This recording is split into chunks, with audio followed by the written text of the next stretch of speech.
নমস্কার। আজকে গোপুর এক ভক্তর সত্যি ঘটনা বলবো। মানে সে ভক্ত হয়ে চুরি করেছে। সে চুরি করেছে, একটা বড় চুরি করেছে, বড় চোর হয়ে গেছে সে। এই ঘটনাটা আপনাদের বলবো আজকে। একেবারে সত্যি ঘটনা। আমাদের পাশে একটা বাড়ি পড়ে আমার শ্বশুর শাশুড়ির গুরু ভাই গুরু বোন, তাদের ছেলের টাকা। সে গুরু ভাই তো মরে গেছে, উনিও গুরুদেব হয়েছিল লাস্টে। আর এখন ওনার ছেলেও বড় ভক্ত। সে ওই মায়াপুর, তারপরে মথুরা, বৃন্দাবন, এইসব জায়গায় সব আরও অনেক অনেক জায়গায় ঘোরে। তাই ওই ভক্তদের সঙ্গে ওনার বড় স্বামীজির সঙ্গে ভালোই সম্পর্ক, দান ধ্যান করে ওরা। ওর বাবা অনেক টাকা পয়সা জমি জায়গা করে গেছে, সেগুলো ওই ভাবে যে কি হবে, দান। ছেলে চাকরি করে, মেয়ে চাকরি করে। এখন ওরা দুইজন স্বামী স্ত্রী, আর শাশুড়ি বেঁচে আছে এখনও, সেই আমরা মাসি বলে ডাকি, উনি এখনও বেঁচে আছে। তা ওদের বাড়িতে বড় মন্দির আছে, প্রত্যেক বছর অনুষ্ঠান করে। ওই স্বামীজিরা আসে, ভক্তরা আসে ওনার বাড়িতে। তা এখন ছেলে সেটা পালন করে।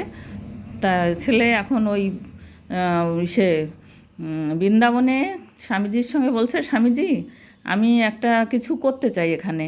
বলছে কি করতে চাও? বলছে যে আমি একটা ঘর করে দেব, তা আপনি যদি জায়গা দেন তাহলে আমি করে দেব। তা বলছে যে ঠিক আছে, ভালো কথা।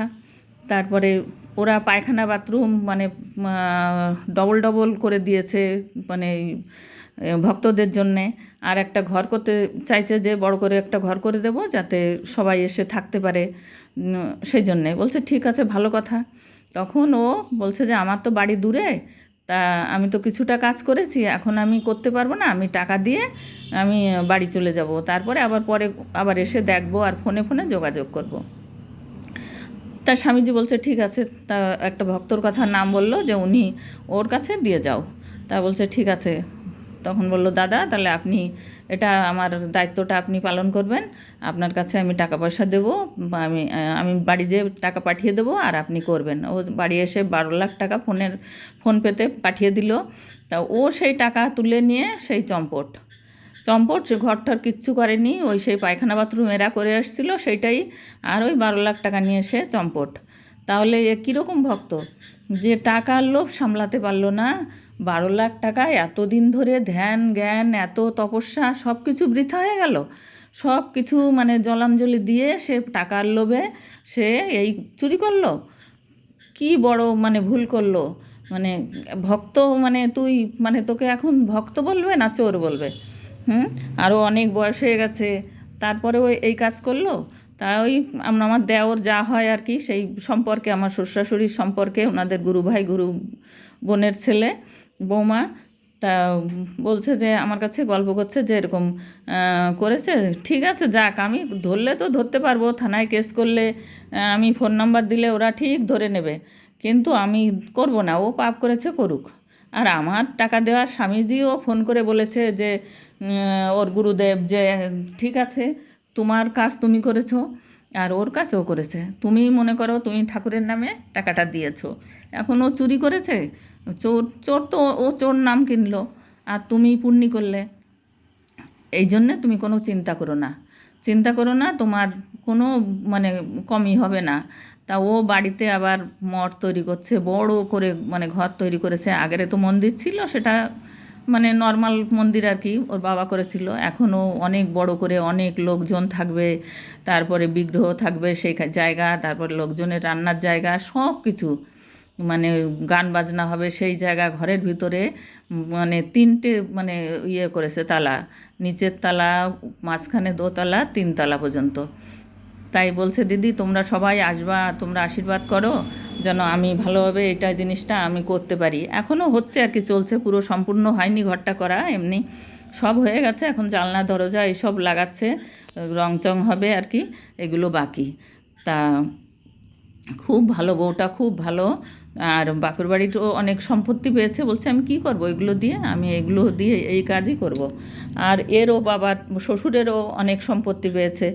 তাই আর কি বলছে যে আমি একটু চেয়েছিলাম, কিন্তু এখন আর কাউকে বিশ্বাস করি না, ভরসা করি না। তাই এরকম করা তো ঠিক না। তাই বলছে যে আমি বাড়িতেই এটা করি, আর স্বামীজির মানে ওইখানে আমি দান ধ্যান যা করার তাই করে দেবো। তা কতগুলো পায়খানা বাথরুম করে দিয়ে আসছে ভক্তদের জন্যে, আর ওই ঘরটা করতে চাইছিল, সেটা ওই যে চুরি হয়ে গেল। সে যাক, ভক্ত তুমি চোর আর কি। তাই আমার গল্পটা ভক্তরা সবাই শুনবেন, আমার ভিডিওটা পুরো দেখবেন, তাহলে বুঝতে পারবেন যে এরকম ভক্ত থাকে। কৃষ্ণ ভক্ত মানে সে এত দিন পুণ্যি করে এখন তাকে এত ভালো জানতো, সেই জন্যে তো টাকাটা দিয়ে এসেছিল। তাই সে লাস্টে সে এই কাজ করলো, লোভ সামলাতে পারলো না। লোভই মানুষের সর্বনাশের মূল, সর্বনাশ করে লোভে।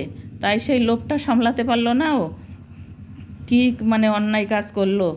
যাই হোক, কেউ এরকম মন কেউ করবেন না, যাতে সবাই ভক্তি রাখবেন।